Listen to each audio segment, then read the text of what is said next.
Na aula passada a gente subiu algumas alterações no código que fez a nossa aplicação, que já está rodando em produção, ela apresentar algumas falhas. Se tu tá utilizando o DigitalOcean ou mesmo o Hero, tu vai ver que as aplicações elas não estão funcionando como esperado. Nessa aula a gente vai resolver esses problemas.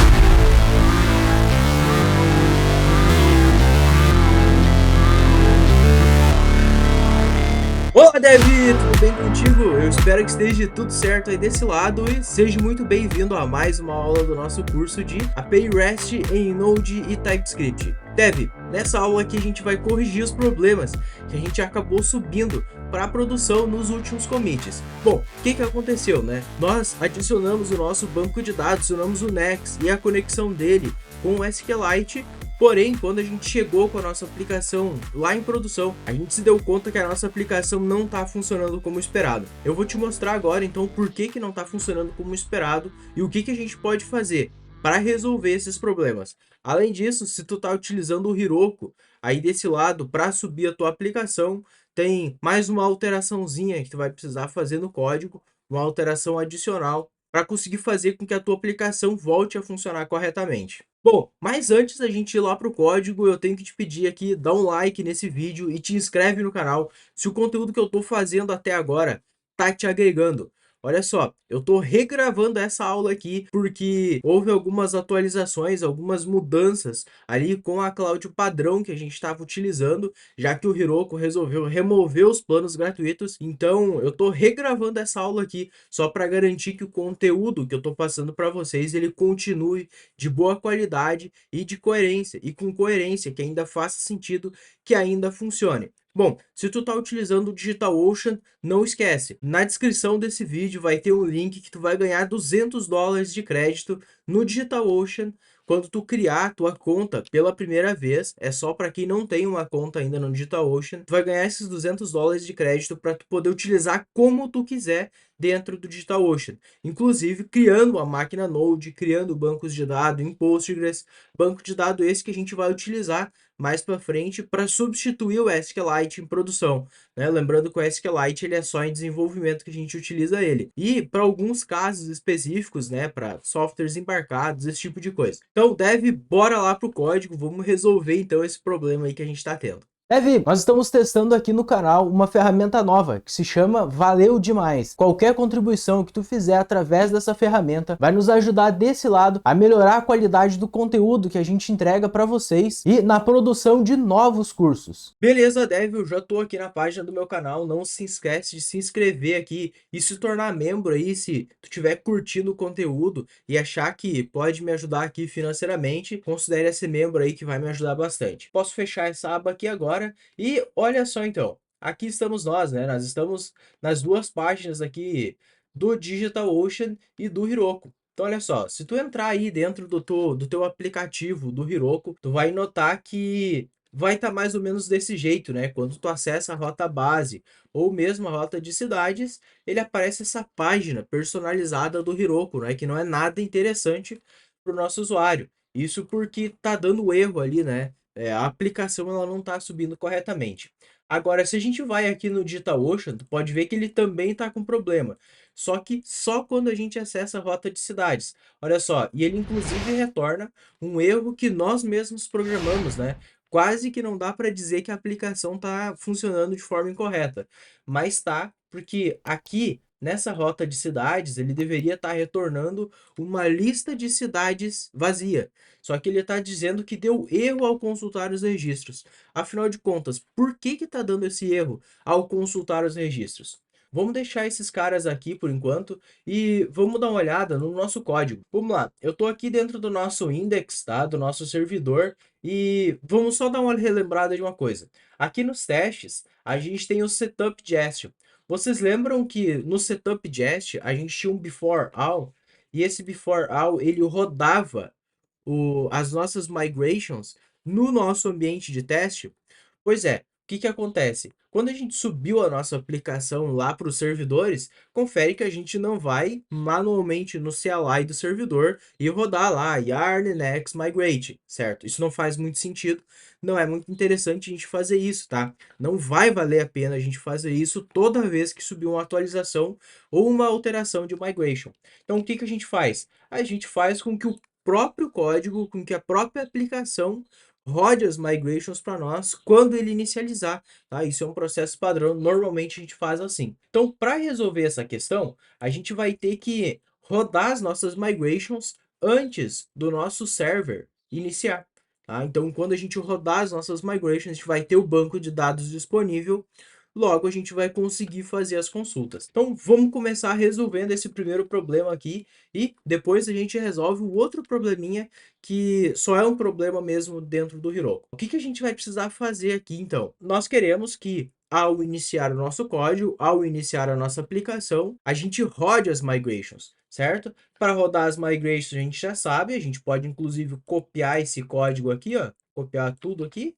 Posso fechar agora esse código e a gente quer rodar o nosso código ao iniciar a aplicação.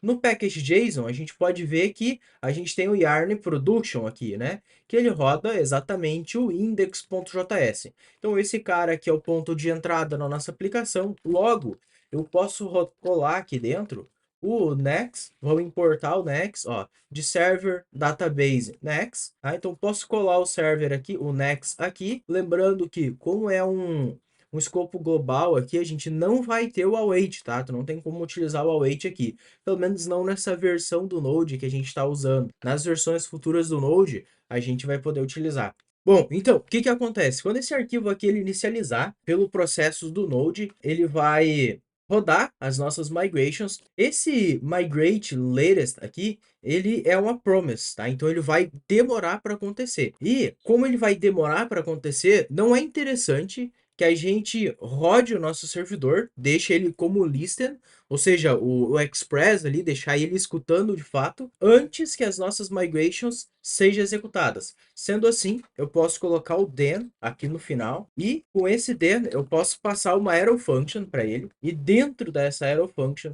eu posso fazer o nosso server aqui de fato ficar escutando. Para fazer isso, eu vou passar uma const aqui, eu vou chamar de start server. Start server vai ser igual uma arrow function e vou passar o nosso listen do server aqui para dentro dessa função start server. E beleza, sempre que a nossa aplicação inicializar, quando a gente rodar ela vai primeiro executar as nossas migrations. Então depois que ela executar todas as migrations, ela vai iniciar o nosso servidor. Eu vou passar aqui também o cat. Esse cat, ele só vai ter um console.log aqui dentro. Esse console.log, ele vai ser útil caso a gente esteja rodando ali dentro do nosso servidor, para a gente conseguir visualizar os logs, tá? Então, caso a gente tente rodar as migrations e não funcione, tá? A gente vai logar o que deu de errado ali, que a gente não conseguiu rodar as migrations. Bom, tem um outro detalhe, tá? Aqui a gente está prevendo o cenário de produção.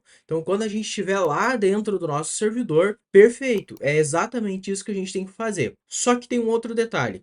E se a gente estiver rodando a nossa aplicação em localhost? Confere que ele vai rodar as migrations de novo, né? Só que talvez, olha só, talvez não, né? O que acontece? O nosso servidor aqui, ele tem um auto reload, né? Ou seja, toda vez que a gente altera um arquivo, ela reinicia a execução. Sendo assim, ele vai tentar rodar as migrations o tempo todo. Esse cara aqui vai estar rodando as migrations o tempo todo. E isso é um problema, porque a gente pode, inclusive, estar alterando uma migration dentro do nosso código. E quando a gente fizer isso, a gente vai acabar executando a migration antes mesmo da migration estar pronta. Então, vai ter problema. O que a gente pode fazer para resolver isso? Vamos passar um if aqui, para a gente só executar isso aqui, caso a gente queira realmente executar, caso a gente esteja em produção. Para saber se a gente vai estar em produção ou não, a gente poderia, por exemplo, olhar para a variável node_env, né, e saber se ela está em production, develop, stage, esse tipo de coisa. Porém, eu achei um método um pouco mais interessante, porque eu posso estar em localhost ainda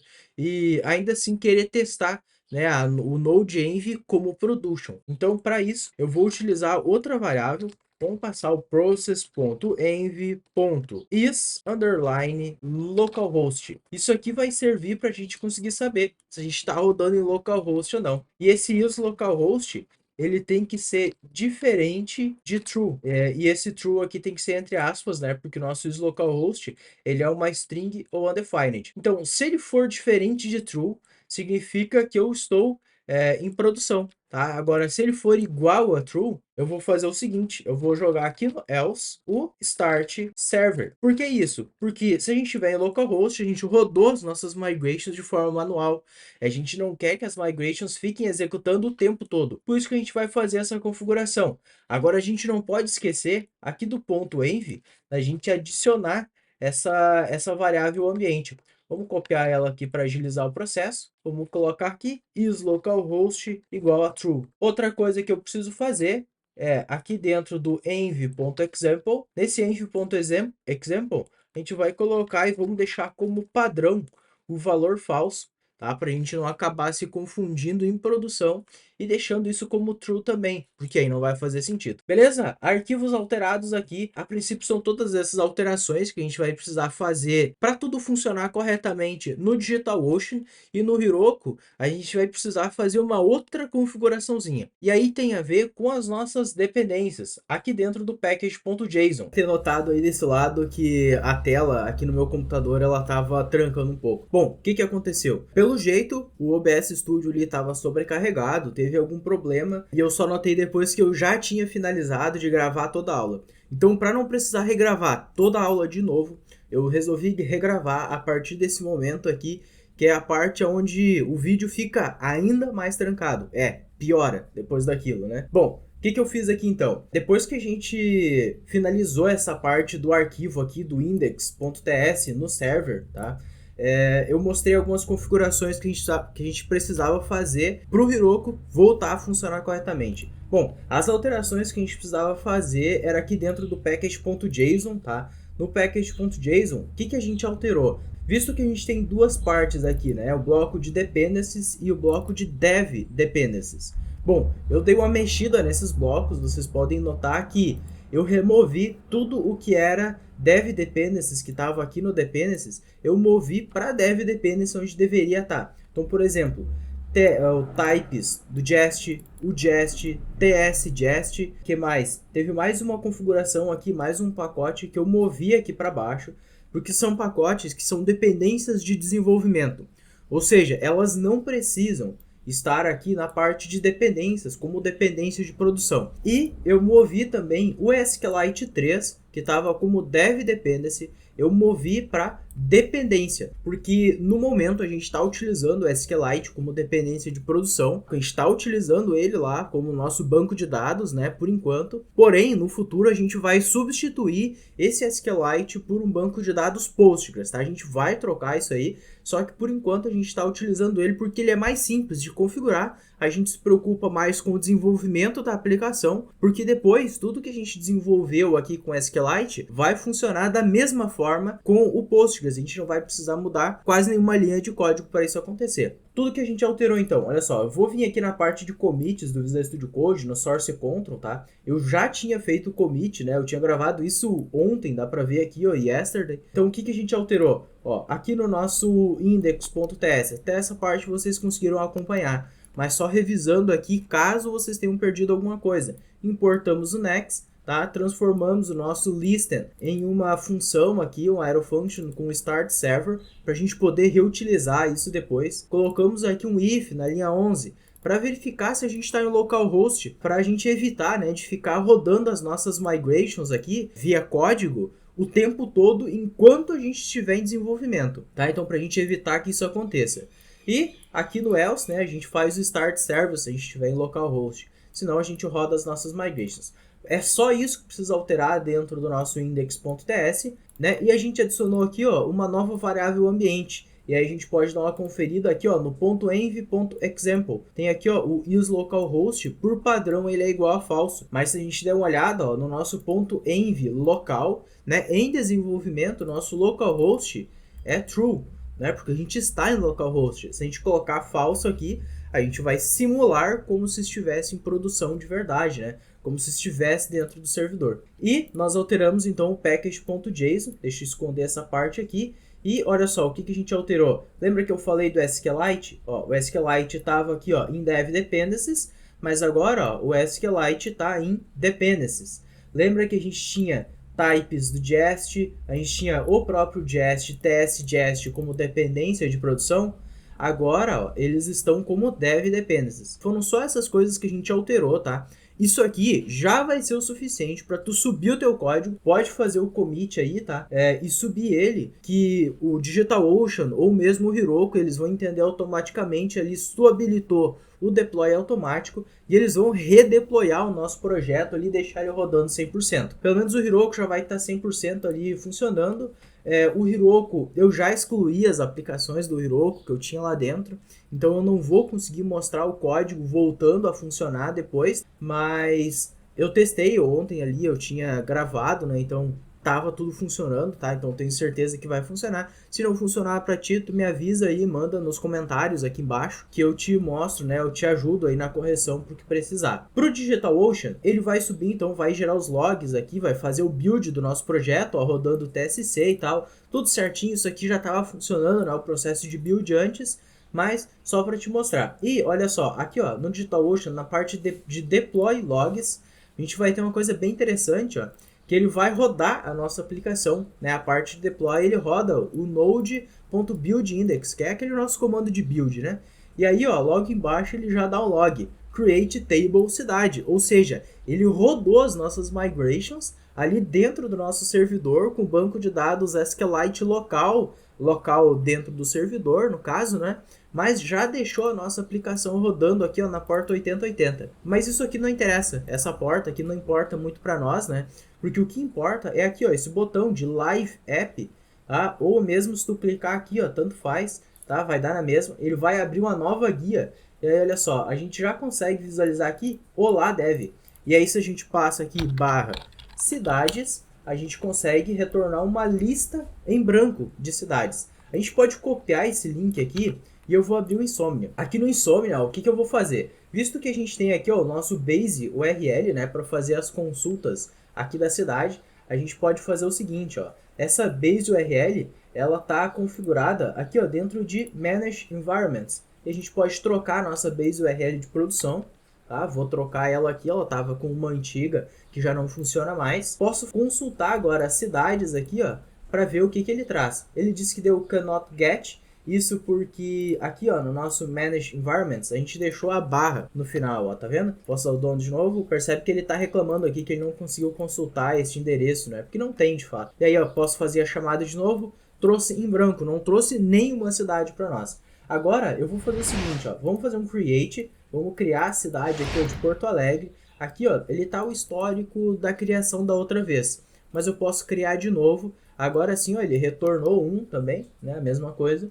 Mas eu posso voltar aqui no get all e fazer a consulta de novo. Ele já retorna a cidade, né, específica, ou seja, lá dentro do nosso SQLite, dentro do nosso servidor, ele criou, né, um registro lá no banco, registrou isso para nós. A gente pode consultar um registro sozinho aqui, ó. O registro 2 não foi encontrado, a gente pode buscar pelo 1. E aí, ó, ele passa a encontrar a cidade de Porto Alegre. A gente pode voltar aqui no navegador também e dar um F5. E aí, olha só, ele já retorna para nós aqui a cidade que ele cadastrou lá no back-end. Então a nossa aplicação aqui no DigitalOcean, ela está funcionando 100%. Lembrando, tá? Tu pode criar uma conta no DigitalOcean e tu vai ganhar $200 de crédito para tu poder criar essas aplicações aqui como eu estou fazendo.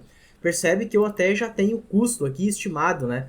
Isso porque eu não tenho mais os $200 porque eu já utilizei um tempão atrás. Então, tu acessa o link que tá aqui na descrição, que eu vou deixar para ti, pode criar uma conta aqui dentro, tá? Te recomendo, caso tu não tenha olhado, assista a aula que a gente configura o deploy para o DigitalOcean, porque lá eu te mostro como a gente consegue habilitar alertas de custo aqui dentro do DigitalOcean para tu não acabar sendo sacaneado aí de alguma forma, né? Tu se sentir sacaneado porque tu vai ter gastado aqui na tua aplicação uma grana que tu não tem. Então tu consegue habilitar alertas de custo para o DigitalOcean mandar no teu e-mail uma notificação dizendo, ó, tu excedeu tantos dólares ali de gasto.